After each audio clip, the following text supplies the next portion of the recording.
তো তোমাদের ক্লাস 8 এর এই নতুন টার্মগুলো হচ্ছে, তো তাদের প্রথম থেকেই পড়াবো। প্রথম চ্যাপ্টার আমাদের আছে দেখো সিলেবাস দেখবে মূলত সংখ্যা, ঠিক আছে? মূলত সংখ্যা থেকে শুরু করব। প্রথমে পড়াবো কিছু, তারপর কিছু হোম কাজ করবে, ঠিক আছে? হোম কাজ হয়ে যাওয়ার রেগুলার করবে, সেটা কোনোভাবে সাবমিট করতে হবে তোমাদের, সেটা দেখে দেবো।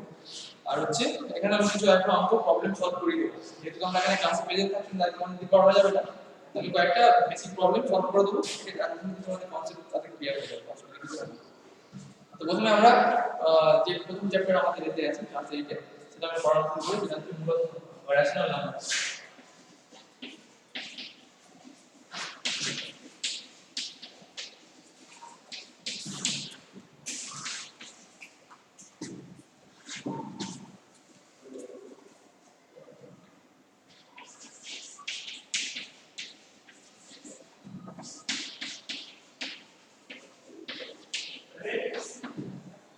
মূলত সংখ্যা বা রেশনাল নাম্বার।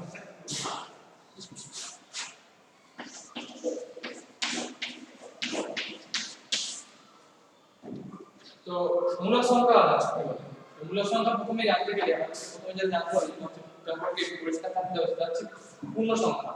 পূর্ণ সংখ্যা সম্পর্কে সম্যক ধারণা থাকলে তবেই আমরা মূলদ সংখ্যা করতে পারবো, ঠিক আছে?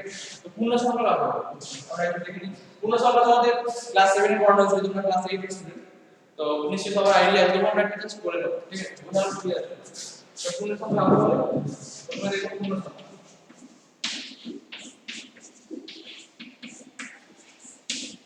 পূর্ণ মানে হচ্ছে কমপ্লিট হোল, ঠিক আছে? দ্যাটস ওয়াই এর নাম দেওয়া হচ্ছে হোল নাম্বার।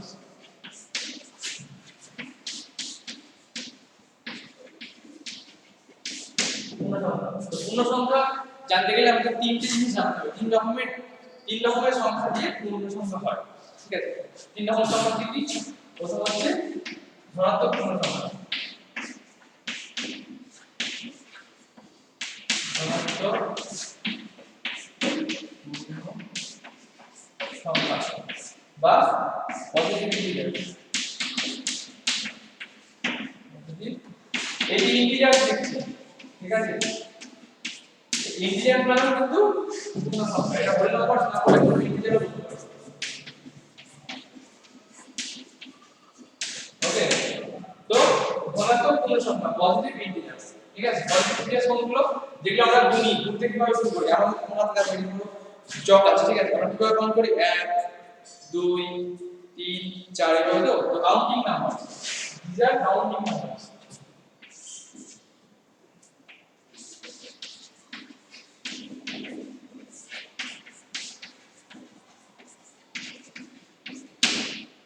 তোমরা বাড়িতে যখন ভিডিও দেখবে প্রত্যেকদিন কিন্তু খাতায় নোট করবে, ঠিক আছে?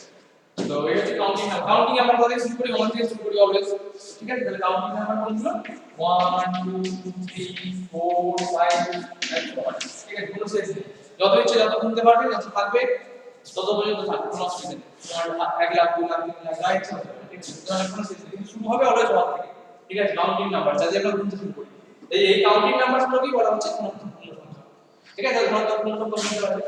এবার আমি বলেছিলাম পূর্ণ সংখ্যা তিনটে পার্ট আছে। এক নম্বর পার্ট আমরা জানলাম ধনাত্মক পজিটিভ ইন্টিজারস বা ধনাত্মক পূর্ণ সংখ্যা, সেটা হচ্ছে কাউন্টিং নাম্বারস, এটা বললাম। আচ্ছা, এবার দুই নম্বর পার্ট দেখো, এক নম্বর পার্ট কি? দুই নম্বর পার্ট কি আছে? এটা হচ্ছে ঋণাত্মক,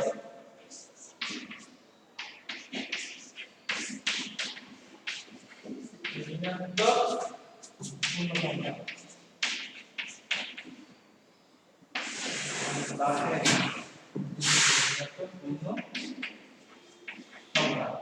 ঋণাত্মক পূর্ণ সংখ্যা বুঝতে পারছো? ধনাত্মক যদি পজিটিভ ইন্টিজারস হয় তাহলে ঋণাত্মক পূর্ণ সংখ্যা, নেগেটিভ ইন্টিজারস ঋণাত্মক মানে নেগেটিভ।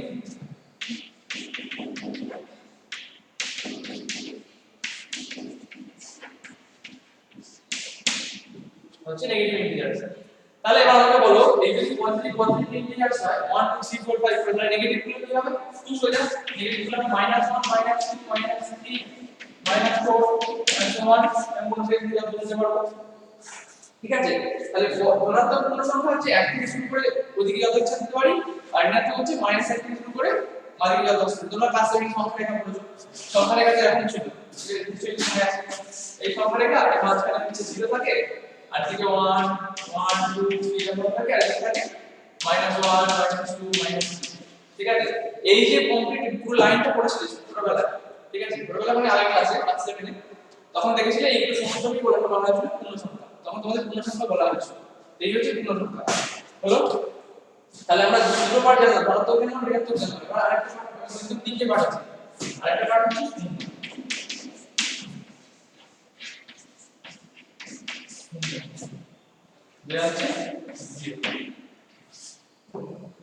তার মানে এই সংখ্যা রেখার মধ্যে যা যা ছিল সমস্তটাই হচ্ছে পূর্ণ সংখ্যা 1 2 3 1 2 3 অর্ডার সমস্তটা ঠিক আছে যদি -1 -2 -3 করে যত ইচ্ছা আর ইনক্লুডিং 0 মানে 0 কে সাথে নিয়ে সমস্তটা হচ্ছে পূর্ণ সংখ্যা ঠিক আছে তাহলে পূর্ণ সংখ্যার কনসেপ্ট আমাদের একটা ক্লিয়ার হলো পূর্ণ সংখ্যা আছে ধনাত্মক পূর্ণ সংখ্যা ঋণাত্মক পূর্ণ সংখ্যা আর শূন্য ধনাত্মক হচ্ছে যেগুলো কাউন্টিং নাম্বারস আমরা গুনতে শুরু করি 1 2 3 4 করে গুনি এটা হচ্ছে ধনাত্মক পূর্ণ সংখ্যা ঋণাত্মক হচ্ছে তার নেগেটিভ গুলো 1 এর নেগেটিভ -1 2 এর নেগেটিভ -2 3 এর নেগেটিভ -3 এভাবে আসলে আসলে তার সাথে নেব নিয়ে এই যে সমস্ত যে আমরা সেটটা পেলাম কালেকশনটা পেলাম এইটা হচ্ছে পূর্ণ সংখ্যার সেট তার মানে এইটা একটা পূর্ণ সংখ্যা আর এটা একটা পূর্ণ সংখ্যা এটা একটা পূর্ণ সংখ্যা ওকে আমরা পূর্ণ সংখ্যা সম্পর্কে জানলাম এবার পূর্ণ সংখ্যা যদি জেনে গিয়ে থাকি এইবার আমরা আমাদের যে মেইন আজকে টপিক সেটা হচ্ছে পূর্ণ সংখ্যা বা রেশনাল নাম্বারস এর যোগ্য রেশনাল নাম্বারস কাকে বলে ঠিক আছে কেমন হচ্ছে এটা বলে যদি কারো লেখা না হয়ে থাকে তাহলে ওই ভিডিও পজ করে দিয়ে নিতে পারো ঠিক আছে আমি লিখে দিচ্ছি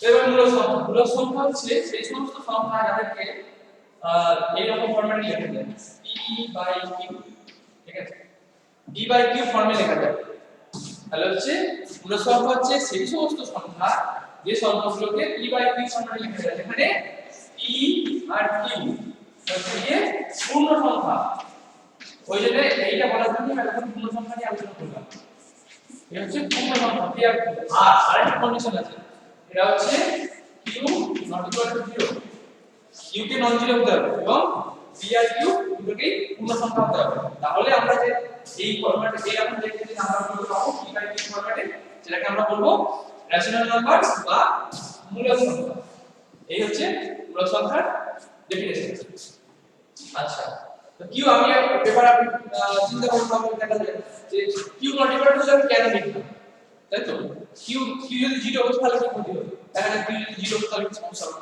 তবে এরকম একটা নাম্বার আছে এবার প্রথমে আমি উদাহরণ দিব একটা মূল সংখ্যা ঠিক আছে আমরা q কেন নন জিরো সেটা বলবো তাই এরকম ফরম্যাটে দেখতে পাচ্ছি আমি p আর q পূর্ণ সংখ্যা বলে দিই তাহলে দুটো পূর্ণ সংখ্যা ধরো আমি পূর্ণ সংখ্যা কি নিতে পারি যেমন 1 2 3 করে আপ টু যত ইচ্ছে নিতে পারি এদিকে -1 থেকে নিতে পারি 0 থেকে নিতে পারি তাহলে আমি 1 আর 2 নিলাম ঠিক আছে তাহলে p আর q এর ভ্যালু বসালে কত হয় 1/2 তাহলে এটা একটা রেশনাল নাম্বার বা মূলদ সংখ্যা একটা মূলদ সংখ্যার উদাহরণ হলো কোন অসুবিধা নেই সিমিলারলি ধরো এবার মাইনাস দিয়ে এখানে একটা নিলাম ধরো -3 আর 5 নিলাম ঠিক আছে তাহলে -3/5 এটা একটা মূলদ সংখ্যা কোন অসুবিধা নেই কারণ এখানে বলেছে p আর q কে শুধুমাত্র পূর্ণ সংখ্যা হলেই হবে p আর q যদি পূর্ণ সংখ্যা হয় তাদের এই ফরম্যাটে যখনই লিখতে পারবো সেটাই হয়ে যাবে তোমার মূলদ সংখ্যা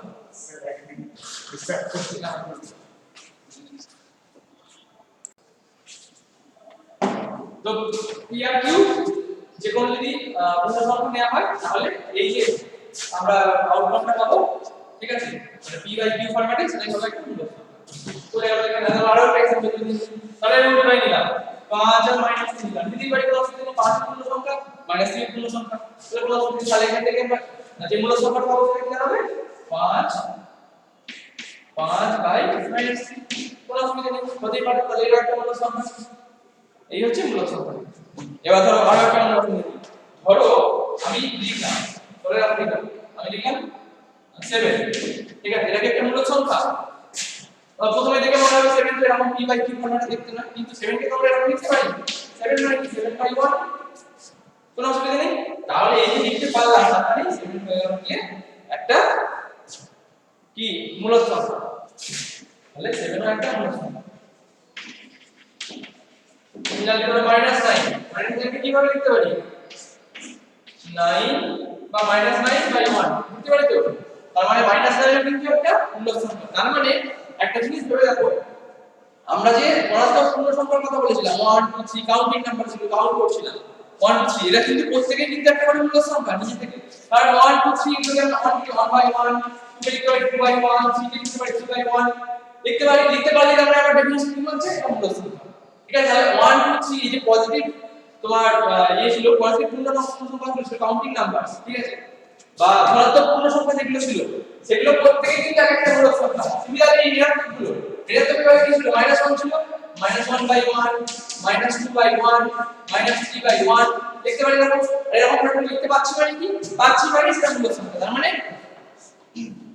যেটা ধনাত্মক পূর্ণ সংখ্যা যেগুলো ঋণাত্মক পূর্ণ সংখ্যা সেগুলো পূর্ণ সংখ্যা তো বটে তার সাথে মূল সংখ্যা ঠিক আছে বুঝতে পারলে যেটা বলছি মানে ধনাত্মক পূর্ণ সংখ্যা 1 2 3 এগুলো হচ্ছে ধনাত্মক পূর্ণ সংখ্যা সেগুলোর নিচে 1 কে আমি লিখতে পারি সুতরাং সেগুলো হচ্ছে মূল সংখ্যা তাহলে সমস্ত ধনাত্মক পূর্ণ সংখ্যা এবং সমস্ত ঋণাত্মক পূর্ণ সংখ্যা যেগুলো হচ্ছে এক একটা মূল সংখ্যা আচ্ছা তাহলে আমি পূর্ণ সংখ্যা তিনটে ভাগ করেছিলাম ধনাত্মক পূর্ণ সংখ্যা ঋণাত্মক পূর্ণ সংখ্যা আর কি বলেছিলাম 0 ঠিক আছে এবার তাহলে 0 কি হবে 0 তো আমি এরকম লিখতে পারি 0 লিখতে পারি কোনো অসুবিধা নেই তাহলে 0 একটা মূল সংখ্যা তাহলে আমরা কি দেখতে পাচ্ছি আমরা যে পূর্ণ সংখ্যার তিনটে ভাগ বলেছিলাম ধনাত্মক ঋণাত্মক এবং 0 এই সমস্তগুলোই নিজে থেকে এক একটা মূল সংখ্যা ঠিক আছে তার মানে ছোট করে বলতে গেলে পূর্ণ সংখ্যা মানেই মূল সংখ্যা মানে কোন একটা সংখ্যা যদি পূর্ণ সংখ্যা হয় সে মূল সংখ্যাও হবে অলওয়েজ হবে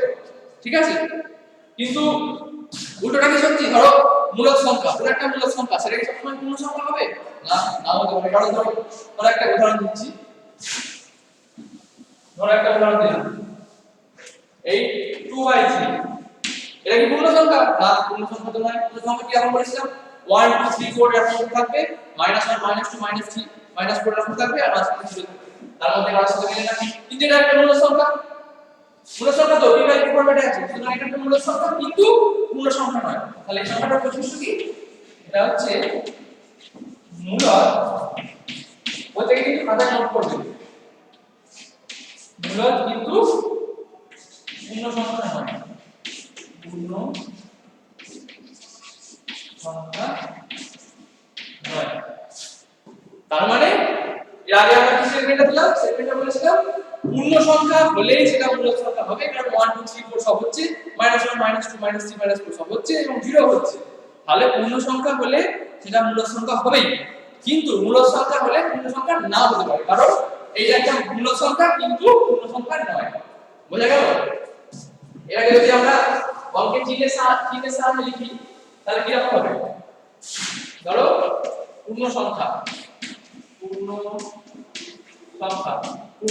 হলেই এটাকে সাইন দিতে হয় ইমপ্লাইজ ঠিক আছে মানে পূর্ণ সংখ্যা থেকে আমরা করতে পারবো কনক্লুড করতে পারবো যে এটা হবে মূলক সংখ্যা ঠিক পূর্ণ সংখ্যা মানে মূলক সংখ্যা 1 2 3 -1 -1 0 তাহলে এটা হয়ে গেল মূলক সংখ্যা কিন্তু উল্টোটা সত্যি নয় মূলক সংখ্যা থেকে মূলক সংখ্যা হলেই সেটা পূর্ণ সংখ্যা হবে না কারণ एग्जांपल এরকম দেখতে যে নাম্বারগুলো আর এই যে প্রথমে তোমাদের ধরলাম 5/6 এটা সবই মূলক সংখ্যা কি রকম কি ফরম্যাটে দেখতে কিন্তু এটা পূর্ণ সংখ্যা নয় কারণ 1 2 3 এরকম দেখতে না -1 -2 এরকম দেখতে না তাহলে মূলক সংখ্যা does not implies মানে মূলক সংখ্যা থেকে মূলক সংখ্যা বলে আমরা বলতে পারি না যে সেটা পূর্ণ সংখ্যা হবে ক্লিয়ার এটা ভালো করে বুঝে নাও প্রত্যেককে বুঝতে অসুবিধা হলে আরেকবার ভিডিওটা করে রেকর্ড করে দেখবেন প্রথম জামা থেকে বলা শুরু করবেন পূর্ণ সংখ্যা মানেই মূলক সংখ্যা কিন্তু সমস্ত মূলক সংখ্যা পূর্ণ সংখ্যা নয় ঠিক আছে এই হচ্ছে পার্থক্য মূলক সংখ্যা এবং পূর্ণ সংখ্যা আচ্ছা এবার আমরা তখন যেটা বলছিলাম না কিউ কেন নট ইকুয়াল টু 0 নিয়েছি ঠিক আছে এখানে আমরা যে মূলক সংখ্যা নিয়ে কথা বলছিলাম 5/6 2/3 ঠিক আছে এখানে আমরা পূর্ণ সংখ্যা যে পূর্ণ সংখ্যা মূলক সংখ্যা থেকে কি বলছিলাম 1/1 2/1 3/1 এখানে দেখো কোথাও নিচে Q not equal to 0 condition satisfy করেছে এখানে কিউ সবসময় নট 0 এখানে কিউ 1 কিউ 3 এখানে কিউ 6 তার মানে প্রত্যেক ক্ষেত্রে আমরা এই কন্ডিশন লিখেছি। তার মানে সেই জন্য আমরা বলতে পেরেছি যে এটা হচ্ছে মূলক সংখ্যা। তাহলে এবার আমার প্রশ্ন হচ্ছে এই যদি 0 হয়ে যায় তাহলে সমস্যাটা কি হতো? দেখা যাচ্ছে সমস্যা হতো। সমস্যা তো নিশ্চয়ই কি হতো? এই যে নট ইকুয়াল টু 0 লিখেছি এবং যে মূলক সংখ্যা উদাহরণ করে লিখেছি তাদের প্রত্যেকে কিউ কে আমি নন জিরো রেখেছি। আচ্ছা, তো দেখা যায় কি সমস্যা হতো। ধরো 2/2 এই কিউ কিউ এর জায়গায় আমি 0 রেখেছি। এটা কি হয়? এটা কি বলে? এটা অসম্ভব। এটাকে আমরা 0 1 কিছু বলবো না, অসম্ভব। কেন অসম্ভব? কারণ ধরো এরকম আমি লিখলাম 4/2 এর মানে কি হয়? 4 divided by 2 2 to the 4 হয়ে যায়, তাহলে आंसर হয়ে যায় 2, তাহলে 4/2 equals to 2। এরকম লিখি আমরা, এরকম করি তো 4/2 থাকে 4, ওকে 2 দিয়ে 4 কে ভাগ করি, তারপর 2 দিয়ে 4, তাহলে 4/2 এর आंसर হচ্ছে এদের ভাগফল মানে 2 হলো। আচ্ছা, এই একই ভাবে যদি এই জিনিসটাকে করার চেষ্টা করি দেখো কি সমস্যাটা হবে, তখন বুঝতে পারবে যে সমস্যাটা কোথায়। কেন আমরা ওরা দুইটাকে নট ইকুয়াল টু লিখছি? তার মানে এই ক্ষেত্রে সেটা আমরা কিভাবে লিখব? 0 দিয়ে 2 কে ভাগ। এবার এখানে যদি যাই না আমরা গুণ করব না, 1 2 3 4 4 গুণ করব, অলওয়েজ 0 দিয়ে গুণ করলে 0ই হবে। এই আবার 2 করে আসবে, আবার কি যাইছে না দেখো এখানে 0 হবে। কখনোই শেষ হবে না, যেখানে যা কত ইচ্ছে ছিল কোনদিন শেষ হবে, কারণ যাই দিয়ে গুণ করলে 0 হবে আর 2 করে আসবে। সুতরাং এর কোনো সীমা নেই, সেই জন্য এটা হচ্ছে অসংখ্যাত, মানে এটাকে কোনোভাবে ডিফাইন করা যায় না বা কোনোভাবে কোনো একটা সংখ্যা হিসেবে চিহ্নিত করা যায় না, এজন্য এটাকে অসংখ্যাত বলা হয়। যেহেতু নিচে 0 থাকলে আর অসংখ্যাত আসছে, সেই জন্য আমরা মূল সংখ্যার কন্ডিশনে কি রেখেছি? কিউ কে নট ইকুয়াল টু 0 রেখেছি। বোঝা গেল? তাহলে কিউ কে নট ইকুয়াল টু 0 হলো, তাহলে মূল সংখ্যার ডেফিনিশন কি দাঁড়ালো? p বাই কিউ ফরম্যাটে এরকম দেখতে হবে, p আর q পূর্ণ সংখ্যা হবে এবং q নট ইকুয়াল টু 0 হবে। যদি হয় তখন আমরা একটা সংখ্যাকে বলবো মূল সংখ্যা। আর কি করেছি? পূর্ণ সংখ্যা হলে মূল সংখ্যা হবে, আর মূল সংখ্যা হলে পূর্ণ সংখ্যা নাও হতে পারে। হতে পারে না হতে পারে, যেমন এই হলো এটা একটা মূল সংখ্যা, ধরো 10 10 একটা মূল সংখ্যা, 10 কে তোমরা লিখতে পারি 10/1 আর 10 একটা মূল সংখ্যা, কিন্তু 10 পূর্ণ সংখ্যা হবে বটে কি ধনাত্মক পূর্ণ সংখ্যা, যেটা যখন যেটা পড়ছিলাম ধনাত্মক পূর্ণ সংখ্যা, ঠিক আছে? তাহলে 10 একটা পূর্ণ সংখ্যা বটে, মূল সংখ্যা বটে, কিন্তু সব নয়। এই দুই একটা হচ্ছে, কিন্তু ধরো আমি 2/3 লিখে নেব, তখন এই সমস্যাটা হয়ে যাবে, কারণ হচ্ছে মূল সংখ্যা কিন্তু সেটা পূর্ণ সংখ্যা না। তার মানে এটা হোল্ড করে না, কিন্তু এদিকে এটা হোল্ড করে। আশা করছি এবার আর বুঝতে অসুবিধা হবে না।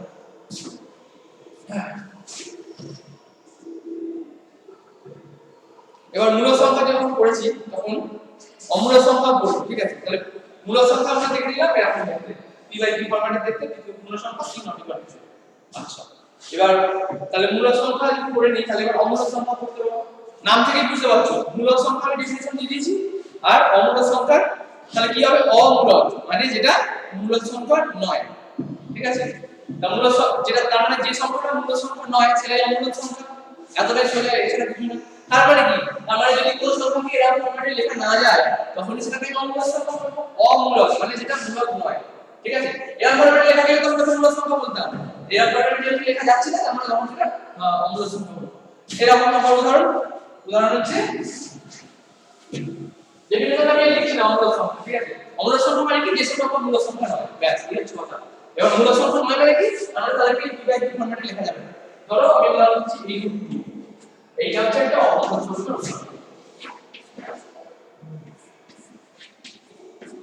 অমূলক সংখ্যা এটা সংখ্যা কেন? কারণ হচ্ছে p বাই q এরকম ফরম্যাটে লেখা যাবে না, লেখা সম্ভব না। কেন সম্ভব না? এই প্রমাণটা আমরা পরে দেখব, ঠিক আছে? রুটকে যদি p বাই q ফরম্যাটে লিখি তাহলে কি সমস্যা হবে এই প্রমাণটা আমরা পরে দেখব, ঠিক আছে? তো রাখি থাক, তাহলে আজকে এই পর্যন্ত বুঝতে পারলে আশা করছি মূলক সংখ্যা কাকে বলে। মূলক সংখ্যা বলার আগে আমি পূর্ণ সংখ্যা বলে দিয়েছি। পূর্ণ সংখ্যা নিয়ে আসলে কি আর কারোর কোনো সন্দেহ করার কথা নয়। পূর্ণ সংখ্যা তিন রকম হয়, একটা হচ্ছে 1 2 3 করে যেগুলো আমরা কাউন্ট করি, গোনা মানে কাউন্ট করি মানে কি গুনি, ঠিক আছে? কিভাবে গুনি?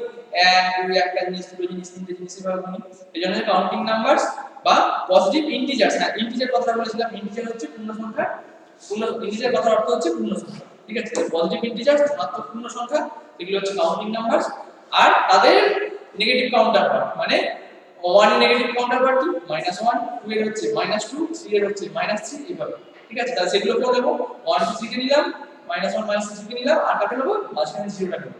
ঠিক আছে, তাহলে এই হলো আমার পূর্ণ সংখ্যা সমস্যা। পূর্ণ সংখ্যা যেটা শিখে গেলাম, তারপরে ছিল আমরা মূল সংখ্যা লিখে নিলাম। মূল সংখ্যা, তাহলে একটা পূর্ণ সংখ্যাকে মূল সংখ্যা লিখতে গেলে তিনটে কন্ডিশন স্যাটিসফাই করতে হবে। ফার্স্ট কন্ডিশন কি, এই সংখ্যাটাকে এরকম ভাবে লিখতে হবে এখানে p, বিটা হবে কি সংখ্যা, পূর্ণ সংখ্যা। এক নম্বর কন্ডিশন হলো। দুই নম্বর কন্ডিশন কিউটা হচ্ছে, কিউটাকে বলতে হবে একটা পূর্ণ সংখ্যা হলো। আরেকটা কন্ডিশন কিউটা নন জিরো হতে হবে। তাহলে এই তিনটে কন্ডিশন যদি স্যাটিসফাই করে তখন আমরা বলবো একটা সংখ্যাকে মূলদ সংখ্যা। আর যদি কোনো একটা সংখ্যা এই তিনটের মধ্যে কোনো একটা কন্ডিশন যদি স্যাটিসফাই না করে সঙ্গে সঙ্গে সেটা হয়ে যাবে অমূলদ সংখ্যা।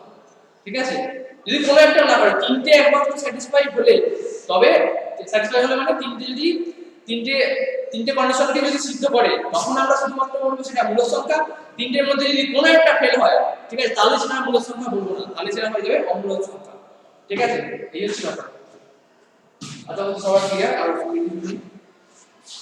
আচ্ছা, তো এবার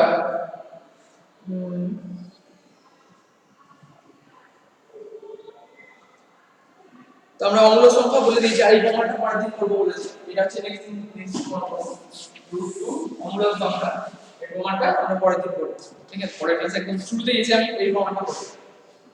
আজকে পড়ছি না কারণ টাইম লাগবে, টাইম আর বেশি নেই। ঠিক আছে, প্রমাণ করলে বুঝতে পারবে যে এটা কেন আমি অমূলদ বলছি।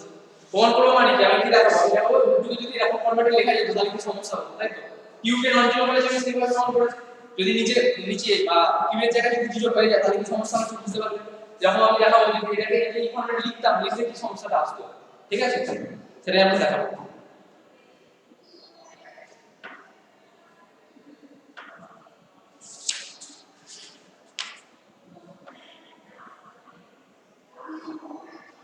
এবার মূলদ সংখ্যার দুটো প্রপার্টি বলে দিচ্ছি, পুরো প্রপার্টিগুলো আজকে ক্লাস শেষ হবে। ঠিক আছে, তো মূলদ সংখ্যার প্রথম প্রপার্টি হচ্ছে বিনিময় নিয়ম মেনে চলে। ঠিক আছে, বিনিময় নিয়ম কি তোমরা জানো?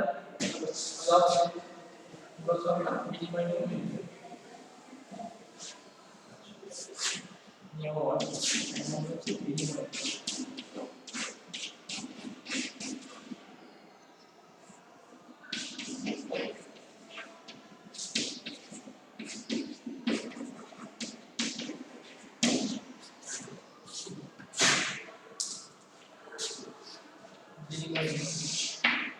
বিনিময় নিয়ম কি বলছে? যোগের বিনিময় নিয়ম সিদ্ধ করে।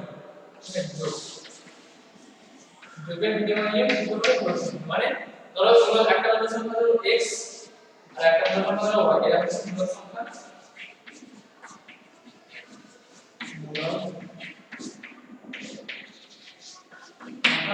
তাহলে বিনিময় নিয়ম মানে কি বলছে? যোগের ক্ষেত্রে বিনিময় নিয়ম মানে x y সমান বিনিময় মানে চেঞ্জ হবে ইকুয়াল টু y x। বিনিময় মানে তোমরা ধরো ক্লাসে কি করো, বিনিময় করো, ওর তোমার ভাগ একটুখানি তোমার বন্ধুকে দিলে, বন্ধুর ভাগ একটুখানি তুমি দিলে, এই বিনিময়। এরকম তাই x y ছিল, এরা দুজনে কি বিনিময় করেছে? নিজেদের অবস্থান বিনিময় করেছে। প্রথম এখানে এদিকে ক্ষেত্রে কি ছিল, x আগে ছিল y পরে ছিল, এর পরের দিকে হচ্ছে y আগে আছে x পরে। তাহলে এরা কি বিনিময় করলো? নিজেদের অবস্থান বিনিময় করলো। ঠিক আছে, তো বিনিময় নিয়ম সিদ্ধ হলো। এটা বুঝতেই পারছো কেন? কারণ যোগ তো 2 প্লাস 2 দেওয়া হয়, 3 প্লাস 2 দেওয়া হয়, তাই তো? কোনো অসুবিধা নেই। আর p বাই q দিয়ে এটা তো আমি পুরো সংখ্যাটা দিলাম। তাহলে মূল সংখ্যার ক্ষেত্রে কি হবে? আমি এখানে প্রমাণটা করছি। ধরো একটা মূল সংখ্যা এরকম নিলাম p1 বাই p1, আর একটা নিলাম p2 বাই p2। ঠিক আছে, এর যোগফল কি হবে? নিচে এলসিএম লসাগু হচ্ছে p1 p2, তাই তো? আর এটা হচ্ছে p1 q2 plus p2 q1। Good. তাহলে এই যদি হয়,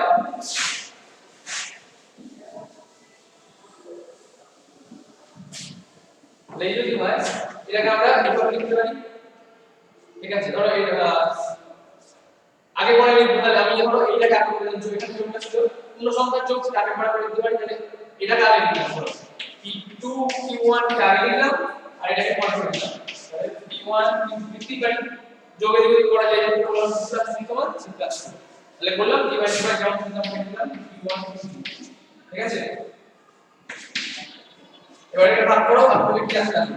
P2 Q1 আর Q1 ক্যান্সেল হবে তাহলে P2 বাই Q2 প্লাস এটাকে ভাগ করলে এটা ক্যান্সেল হবে Q2 ক্যান্সেল হবে P1 by Q1 P1 by Q1 ওকে তাহলে এখানে কি ডিসপ্লে করেছো P1 প্লাস Q1 সমান P2 by plus P2 by Q2 গিয়ে পৌঁছালাম P2 বাই Q2 তাহলে এর অবস্থান চেঞ্জ করে বুঝতে পারছো এইটা আগে চলে এসেছে আর এটা পরে চলে গেছে এটা বিনিময় চেঞ্জ ঠিক আছে তাহলে এটা কোন একটা মূলক সংখ্যা এই প্রপার্টি প্রয়োগ করে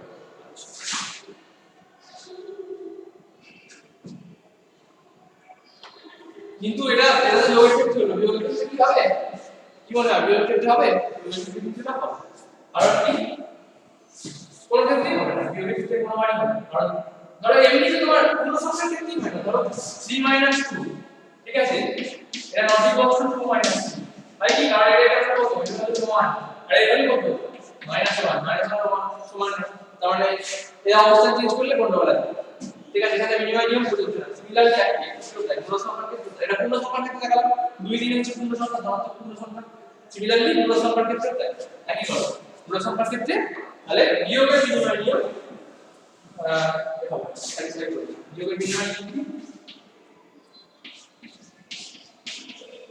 বিনিময় নিয়ম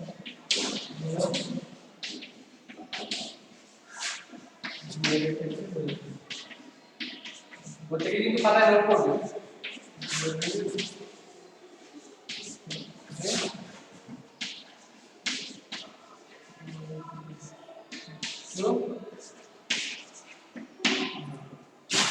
উদাহরণ দিচ্ছি ধরো আমি কি লিখব স্পাইস কি একটা এর ব্যাসার্ধ লম্বা কোনটা সংখ্যা একটা ধরো 1/3 ঠিক আছে এটা বিয়োগ করলে কত আসবে 1/3 ঠিক আছে কি খবর 2 - 1 মানে 1/3 তুমি ক্যালকুলেট করে দেখো দুটো থেকে করলে কি আসে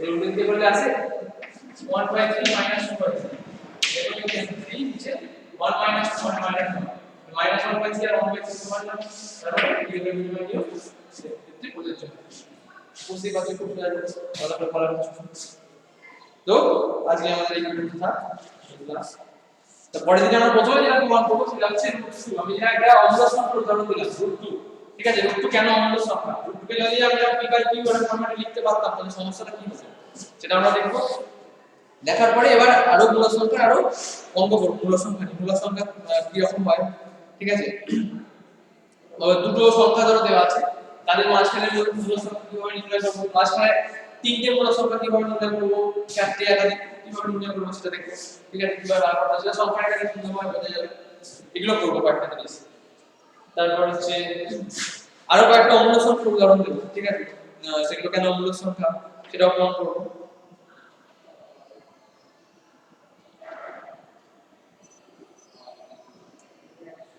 তোমরা আজকের জন্য তোমাদের কাজ হচ্ছে পেজ নাম্বার 100 ঠিক আছে তোমাদের এই বইটা তোমাদের নিয়ে দেখা হচ্ছে আচ্ছা এই বইটা যে তোমরা সরকারি বইটা আছে আমি এই বই থেকে পড়ছিলাম শুধু তাহলে সেক্ষেত্রে তোমার